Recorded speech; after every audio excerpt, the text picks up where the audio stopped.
미국 조선업 부흥이 본격적으로 시작됐고 그 파트너가 대한민국이 됐습니다. 미국 해군성 장관이 직접 방한해서 한미 간의 선박 유지, 보수, 정비, 그 협력 방안을 논의하겠다고 하죠. 특히 현대중공업은 고성가 선박과 선종 다양화로 애초에 큰 주목을 받고 있던 상황이었어요. 그런데 실적까지 어닝 서프라이즈로 52주 신고가를 경신했습니다. 미국의 LNG 운반선 수요 예측은 계속해서 증가하고 있고 트럼프 정부의 의무화 정책이 현대중공업의 수주 기회를 크게 열어준 초대형 호재가 된 거죠. 이런 기회에서 더 강력한 실적 상승이 예상되는 건 너무나 당연한 겁니다.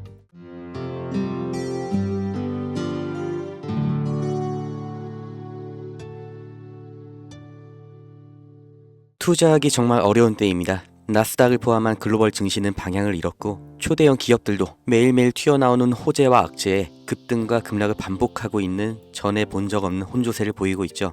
95년 전에 있던 보호무역주의가 부활하고 있다. 장기적인 글로벌 경기 침체가 올 거다. 이런 위기 속에서 왜 조선주는 주목받고 있을까요? 우리는 과거의 흐름에서 그 확실한 답을 찾을 수 있습니다. 1930년 미국이 경제공황을 타파하기 위해 자국 산업을 보호하겠다는 취지로 스무트홀리 관세법을 만들면서 2만 가지 이상의 수입품에 관세를 부과했습니다. 평균 관세율이 40%부터 시작해서 2년 뒤에는 60%까지 올랐죠. 당연히 영국과 프랑스 등 당대의 강대국들이 반발하면서 보복 관세를 때립니다. 그 결과로 세계 무역이 붕괴되고 경제의 대공황이 생겨난 거예요.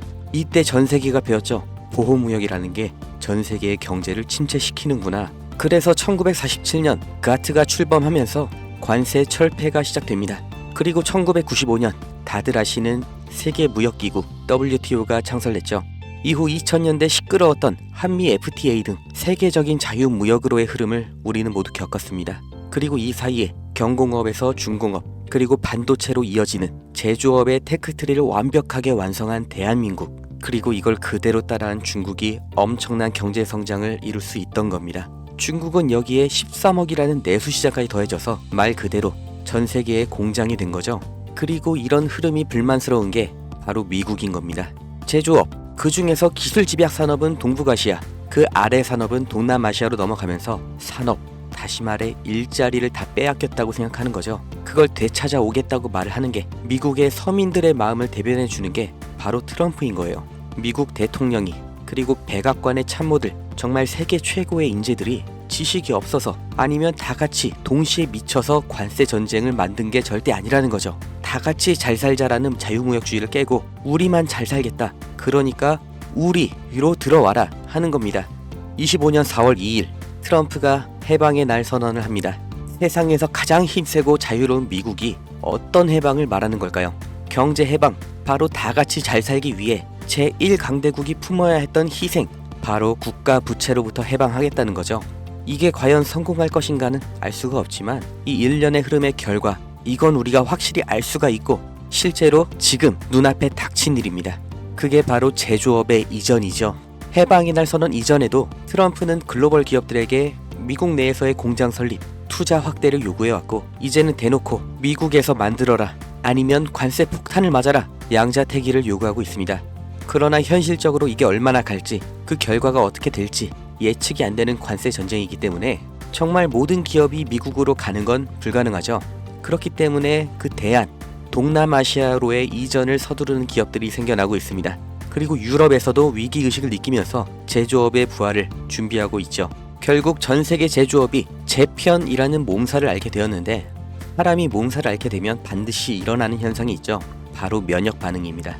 전 세계 경제에도 이 면역 반응이 나타나고 있는데 그게 바로 조선업입니다. 공장 하나만 이동해도 물류 노선이 하나 새로 만들어집니다.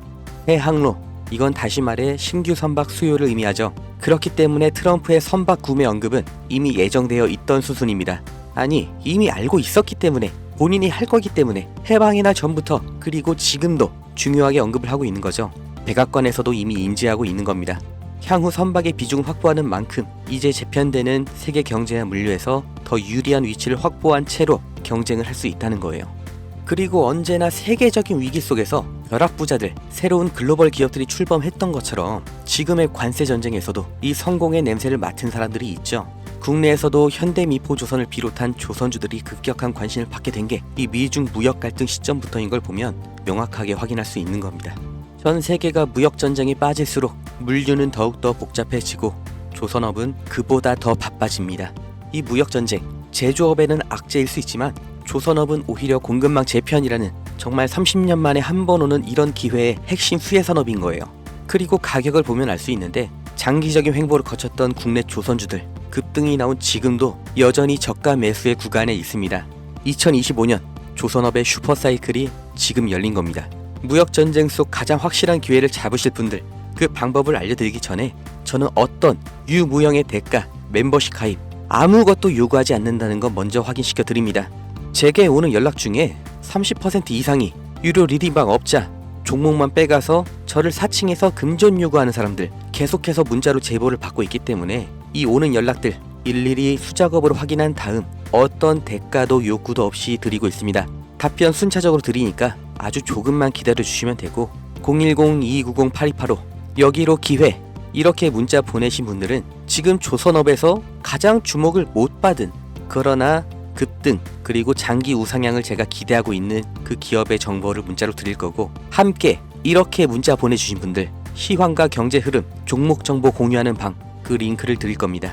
어떤 대가도 없고 무조건 무료 대가를 요구하는 순간 차라리 관둘 거라는 걸 다시 한번 강조 드리니까 절대로 금전을 요구하는 사칭에 속지 마시고 2025년 물가 상승과 경기 침체라는 전 세계적인 위기가 왔습니다. 그 틈에 있는 유일한 열린 문이 바로 조선업이에요. 흐름에 휩쓸리는 사람은 영원히 앞으로 대대로 서민이겠지만 오히려 이런 위기에서 언제나 벼락부자는 생겨났다는 걸 반드시 기억하셔야 됩니다.